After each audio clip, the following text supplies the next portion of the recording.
Today's story is a Bengali folk tale about a parrot that can do anything, including growing wings on a horse, restoring sight to the blind, and navigating to obscure kingdoms.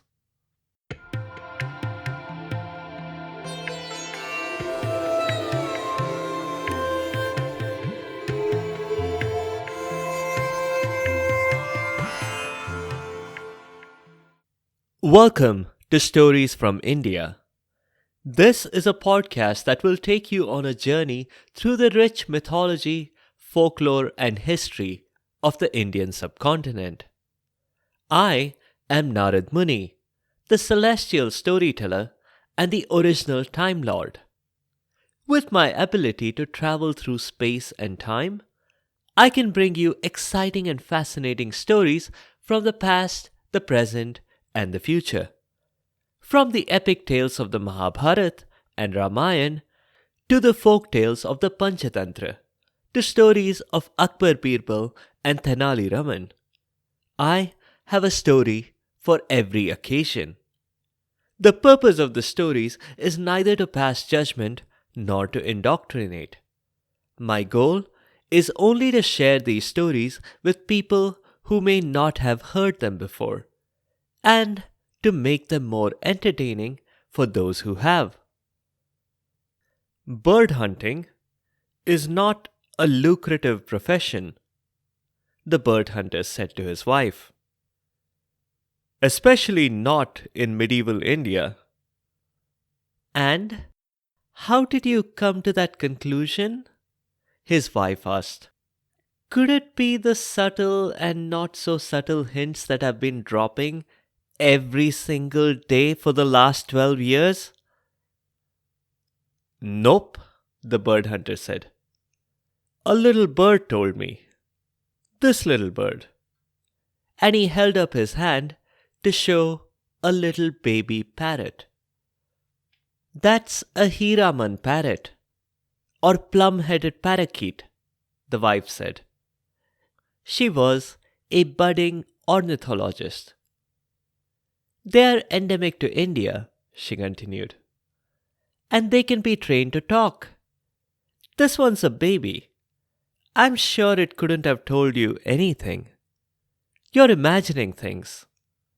You must be drinking on the job again. On the contrary, sister, the parrot spoke up. He isn't imagining things, and neither are you. I can talk.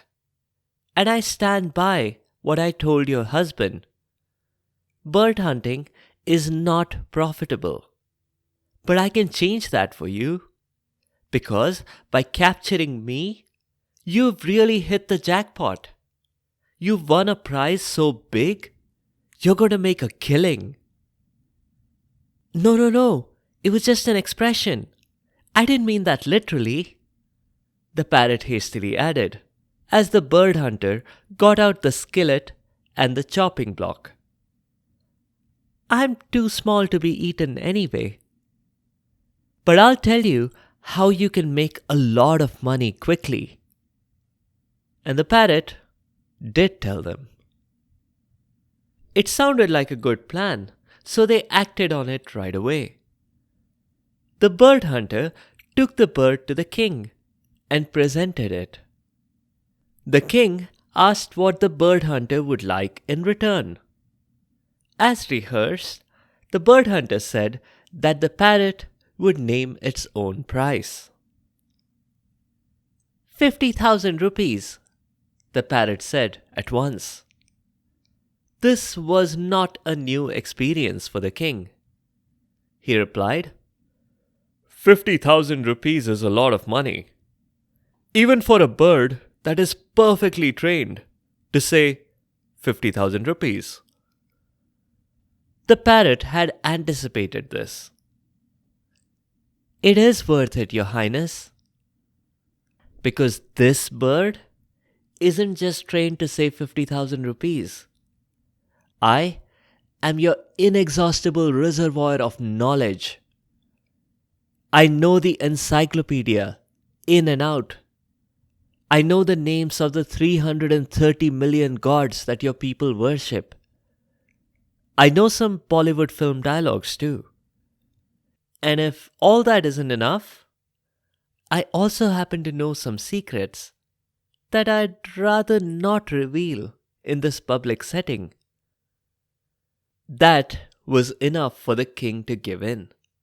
He was worried that the parrot had spied on him last night, when the king had sneaked some cookies when he was supposed to be on a diet. Because the king had 6 wives, he would likely get 6 times the heat a person might expect from one partner.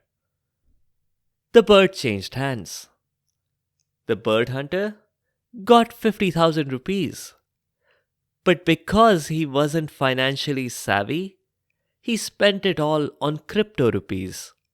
He did it over his wife's objections that a crypto market wasn't likely to return anything for centuries at least, seeing as computers weren't yet invented. Meanwhile, back at the palace, the king asked the bird if it had a name.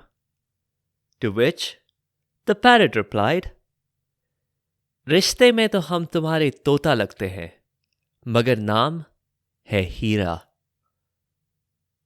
Hira. Was that short for something like Hiranyakashipu? Wondered the king. But it wasn't. It was short for Hiraman, which, as the bird hunter's wife noted, is the name of that species in India. The king spent all his time with the parrot, with the enthusiasm of a first-time Google Home or Alexa owner, to the point that the king's 6 wives got incredibly jealous. When the king was out hunting, they decided that they would do something about it. Someone who is annoyed by Alexa or Google Home's chatter has the option to simply unplug the device. But that was not the case with Hira. There was no on-off button either. They looked. They decided that what they needed to do was to dispatch this bird to the afterlife. These 6 conspirators crept into the room where the parrot was kept. They had a variety of weapons in their hands. Hira sensed their intent and immediately began reciting the names of the 330 million gods and goddesses that it knew. If there is one thing that can stop a royal assassin's plan, it is a fear of divine intervention. The 6 queens were no exception to this. They hurried back to the royal conspiracy room to discuss their next steps. Finally, they hit upon another plan. They would ask the parrot a question that it could not help answer. They would ask which one was the most beautiful amongst them, and which one was the least. And when the parrot answered, that would give one of them the moral justification to be offended by Hira's answer. And that person could then do the gory deed.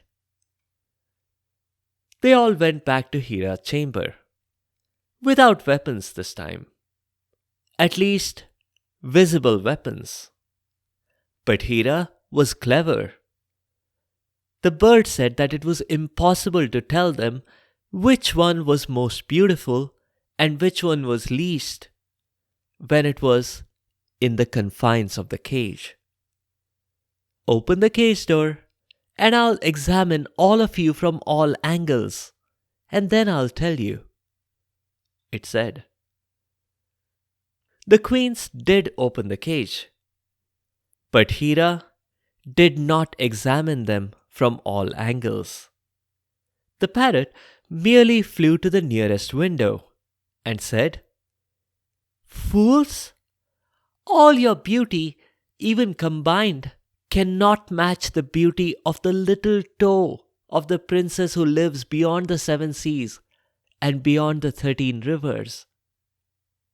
Hira flew off and found a home in a poor woodcutter's home.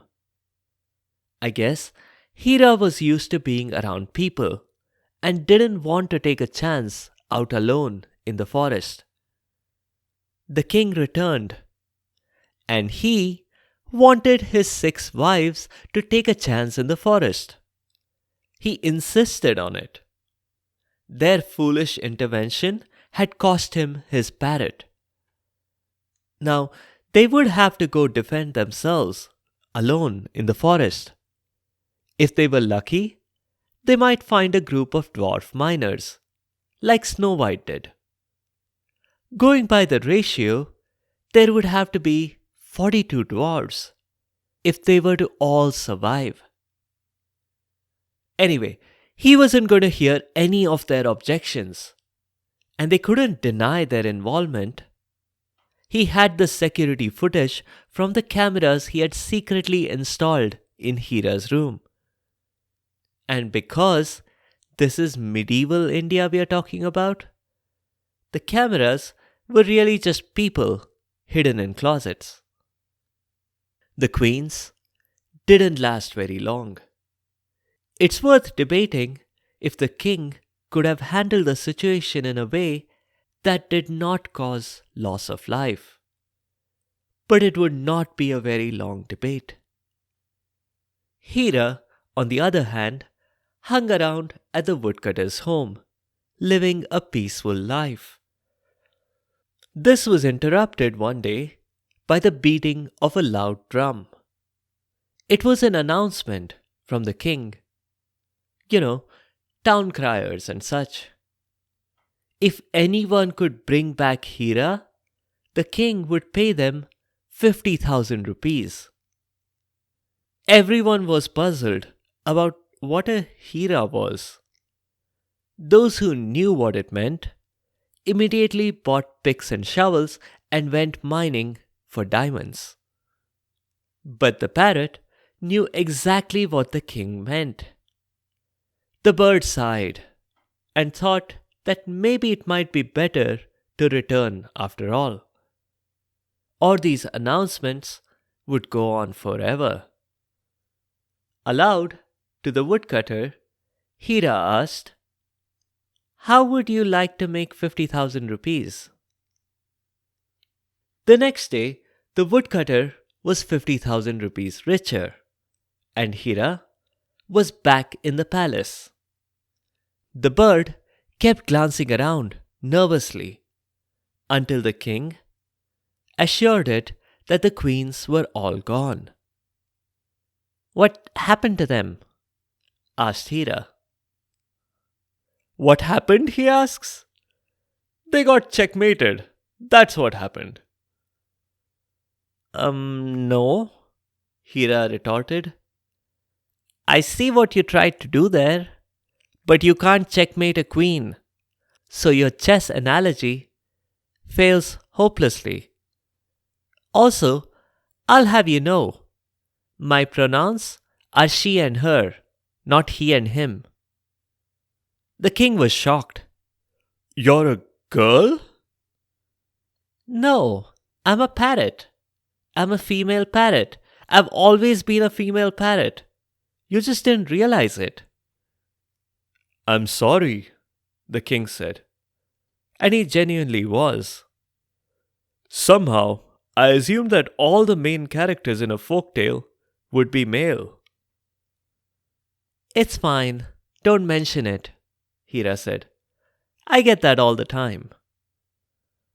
Now, can I have a cracker?" "Yes, you could have lots of crackers," the king said. "But first, tell me about this princess who lives across the 7 oceans and the 13 rivers. "Aha! The motive emerges," Hira said. "Is this why you were desperate to find me?" "Yes. No. Well, I wanted to talk to you, but also When my security camera people told me all about what you said to my queens, it made me wonder. See how until last week I had 6 queens and now I have no one? So I might be on the lookout for a new queen. Hira replied that she should really be questioning the king's motives here. But hey, he was the king, so he was going to get a free pass. I can take you to her, the bird told him. Where exactly is she? The king asked. I've had cartographers working on finding a kingdom that is 7 seas and 13 rivers away. No ideas yet, but the leading theory is that she's right in the neighborhood. Because, you see, the world is round. If we draw a line, curved enough, we can cross 7 seas and 13 rivers and land up right here, somewhere. Hira laughed. Your cartographers are on a wild goose chase. Princess chase, corrected the king. Whatever. They're assuming that the story is set in the real world. It's not. We are in a folk tale. The geography here doesn't match what's out there. Anyway, don't worry about it. I can take you there, to the princess. But first, we need a Pakshiraj. The king didn't know what a Pakshiraj was, and he said so. Hira explained that it was a type of horse, a very special horse, one that could fly. So then the king and Hira walked over to the stables to look for a Pakshiraj. The king was rather proud of his horse collection. He had the largest collection of all the kings in his monarch guild. If there was such a thing as a Pakshiraj, it must be in his stable. But it wasn't. The stable manager had never heard of a Pakshiraj. Did they mean Garud? Because Pakshi means bird and Raj is king, so the king of the birds as in Garud? But Hira said no. It was definitely a horse. There were hundreds of horses there. After scanning them all carefully, Hira concluded that none of them was a Pakshiraj. At this point, everyone thought that Pakshiraj was just a made-up concept. And that's when Hira spotted it. There's your Pakshiraj, she pointed to a dull and dirty-looking animal, very thin and small. The stable manager laughed. This wasn't even a horse. This was something they got in a buy one, get one free offer. The stable manager hadn't assigned anyone to take care of it. Because what was the point? It probably couldn't run or walk much either. It didn't even look like much of a horse, let alone a flying horse.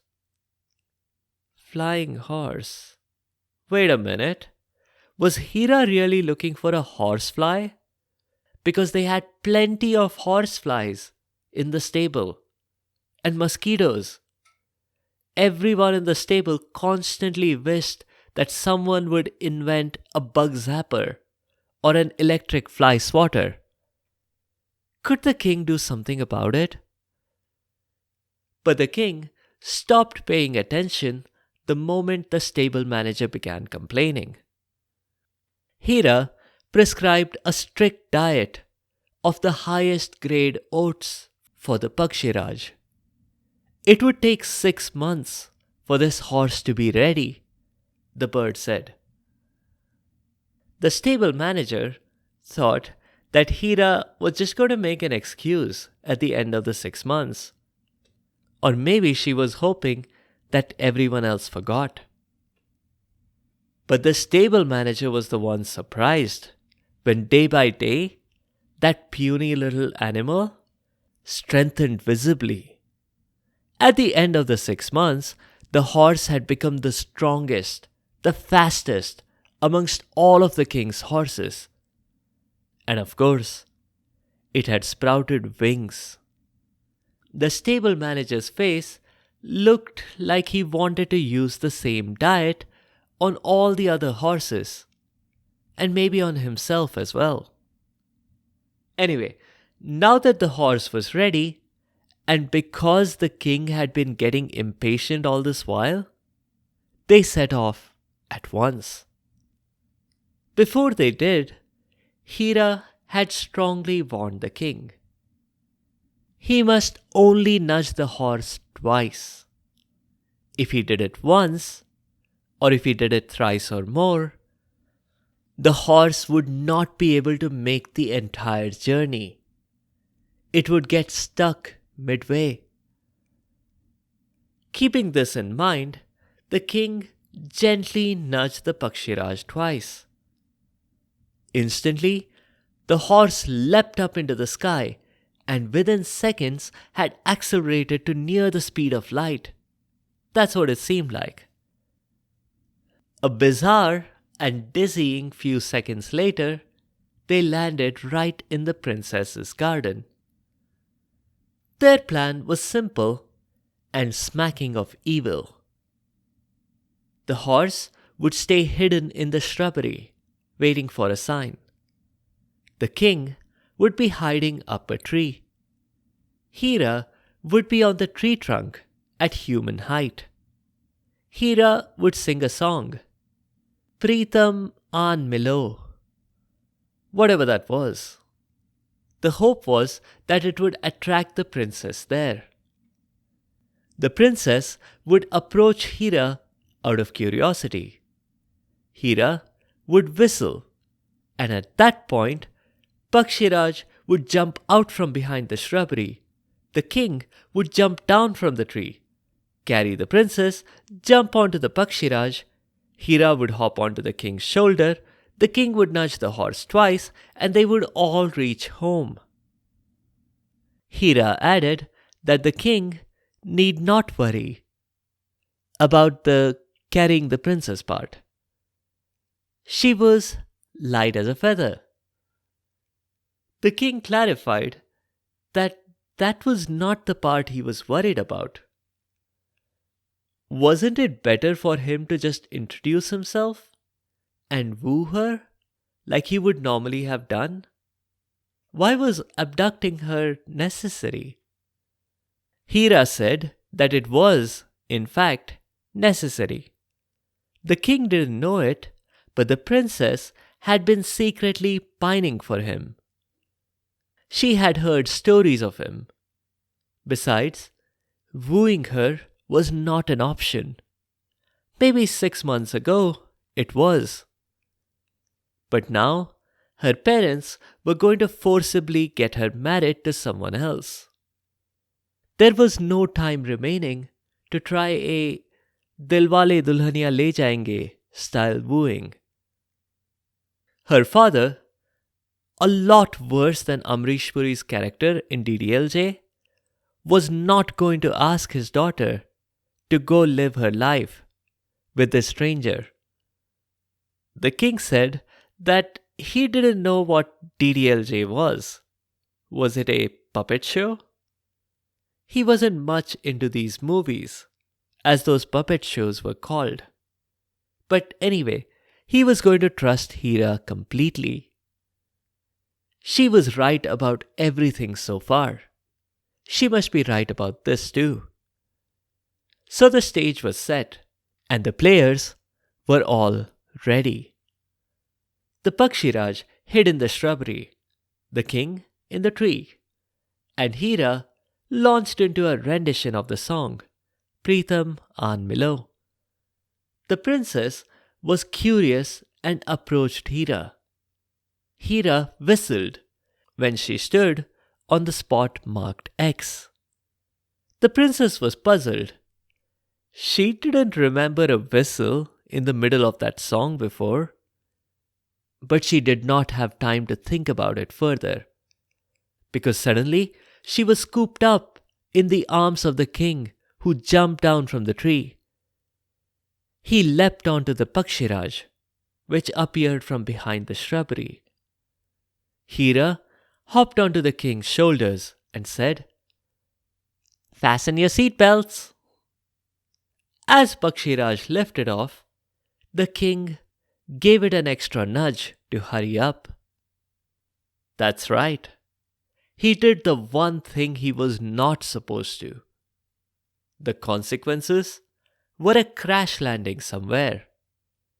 They didn't know where they were, but it was a dense forest. The Pakshiraj had lost its wings and was looking sad and pitiful, just like when Hira and the king first saw it 6 months ago. The princess didn't know what happened and was staring in shock. Only Hira asked the right question. "Are o Raja, kitne najas lagaye?" Which means, "Hey king, how many times did you nudge Pakshiraj?" The king said sheepishly that he had nudged him thrice. "मैंने 2 कहा और तुमने 3 नजस लगाए? क्या समझ के 3 नजस लगाए? हीरा खुश होगी? शाबाशी देगी?" Of course, she was sticking to her Bollywood fangirl status. The king looked like he would die of embarrassment. But what could he do? They were going to be stuck here for 6 months, or longer, if it took time to get Pakshiraj the oats it needed to recover. He introduced himself to the princess the way he had originally intended to. The princess did not scream for help, and she did not run away looking for help. I guess she figured it was safer to stick with this odd crew as long as they didn't pose an immediate threat. The days passed, and learning their story, she began to bond a little better with her kidnappers. Meanwhile, in the forest, they didn't really find any oats for the Pakshiraj. They did find some fruits though, and they found another king. Or rather, this other king found them. To avoid some confusion, let's call him Evil King. In a word, this evil king was, well, evil. The moment he saw this odd family, he did whatever an evil mastermind might do. He had the king blinded, and he abducted the already abducted princess. And he took the horse too. He said he didn't want such an ugly-looking beast, but he only did it because the princess insisted that if he was going to marry her, the horse was dowry. The evil king was surprised when the princess said that. "Oh, is that a horse? I wouldn't have thought it, to look at it." The princess had another condition. Coincidentally, she had had a horoscope consultation just before being captured here. It revealed that if she got married in the next 6 months, her husband would pass away during the wedding. The king was surprised by this. He couldn't see anymore, but he could hear all that was said. "What horoscope consultation?" he started to say, before the princess shushed him. He kept quiet, but also kept thinking about it. It's a good thing they got captured here, he thought. He had intended to marry the princess as soon as he got back to the kingdom. That was a close shave. Otherwise, he might have passed away during the wedding. The evil king, in true evil mastermind fashion, left the blind king to fend for himself. With the wild beasts in the forest, his end would be coming soon. Maybe this was poetic justice for what the king himself had done in abandoning his 6 wives to the wild beasts. And what was Hira doing all this while, you might ask? She wasn't on the scene. She had flown a long way off to try and get their bearings. And she had managed to figure it out. But when she went back with the good news and saw everything that had happened, she had no Bollywood dialogues to describe this devastating situation. Hira was a little smarter than the king, so she could tell why the princess had made the 6-month horoscope claim. Pakshiraj would have recovered his wings by then, and any escape from here would rely on Pakshiraj. Seeing that the blind king wasn't 100% convinced, Hira added that it was impossible for the curse to happen the way the princess had stated it. She had said her husband would pass away during the wedding, but whomever she was marrying would not become her husband until after the wedding was completed. So you see, it was a ruse after all. What mattered is that the evil king believed it. Hira also confirmed this by flying to the palace every day, where the princess was held prisoner. The princess had more good news. In her kingdom was a cure for blindness. There was this eagle's nest on the highest mountains in her land. In that nest, if there were any eagle chicks, a few teardrops from those chicks would cure any sort of blindness. And not just blindness, all kinds of eye disease as well. Don't know how or why, but it was found to work. That's why everyone in her kingdom had 20/20 vision and no one wore glasses. The princess explained. Well, as it happened, 6 months is exactly the amount of time it would take Hira to get there and back. You see, parrot flying time is much slower than Pakshiraj flying time. Even though it was a long trip, needing continuous flying, Hira was ready to make the trip for the king's sake. She flew for 3 months straight and went to the highest mountain in the princess's kingdom. Most of the eagles' nests there were empty, but finally she found one where the last chick was about to leave its nest forever.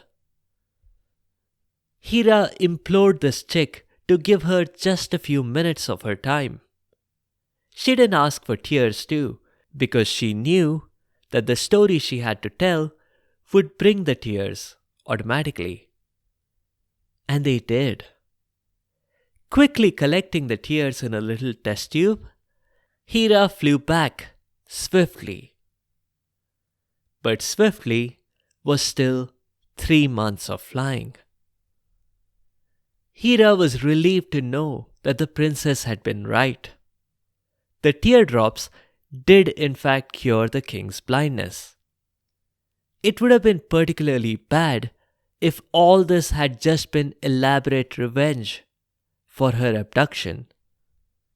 Somehow, the king had managed to survive in the forest, despite all the wild beasts around. The parrot had made an arrangement with bird friends who would bring fruits to the king. In return, the birds would go to the palace where the princess would sneak out some exquisite bird food for them. But even though the king's blindness was cured, Hira's and the king's fear did not disappear there. What if the evil king had refused to give Pakshiraj the finest grade oats? And even if he did, what if the princess got Pakshiraj and just flew off with him? Wouldn't she think that the king and Hira were just extra baggage? But then, the princess did appear at that moment on the fully recovered Pakshiraj. "I know what you're thinking," she told them. "Why did I come back? Couldn't I have just gone on to see the world by myself, now that I have a Pakshiraj? And you can bet I know exactly how to fly this horse properly. But the truth is, Hira is too valuable a friend to lose. She knows too much. I suppose for Hira's sake, I'll also have to marry you." She said the last part to the king. The king and Hira nodded enthusiastically. "Fine, but I get to pick all the travel destinations from now on. And let's hurry. The sleeping potion I put in the evil king's wine is going to wear off soon." So they hopped onto the Pakshiraj and finally got back to their kingdoms. Via a slight detour to some famous places that the princess had always wanted to see. Hira, meanwhile, hoped that they would make a movie out of this. Her Bollywood obsession would be pointless otherwise. That's it for this time. Some notes. The story is similar in many ways to the story of the Firebird and the Grey Wolf. It's a popular Russian folktale if you haven't heard that one before. In it, there's a prince who goes on a quest for a magical bird, a firebird. He gets help from a grey wolf, a talking animal that knew everything about how to reach the firebird.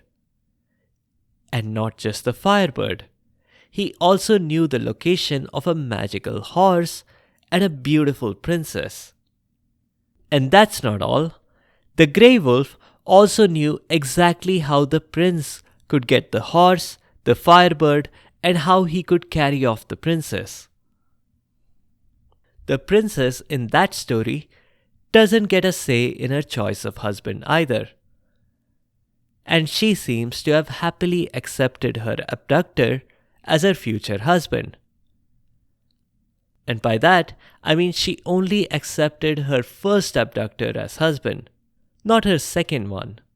Because just like in today's story, there is someone who takes over the prince's magical horse, the bird, and he forcibly tries to marry the princess. And in this story as well, it's the talking grey wolf who again comes to the rescue. Next time, we are going back to the main storyline of the Ramayana. The last time we covered it was a while ago.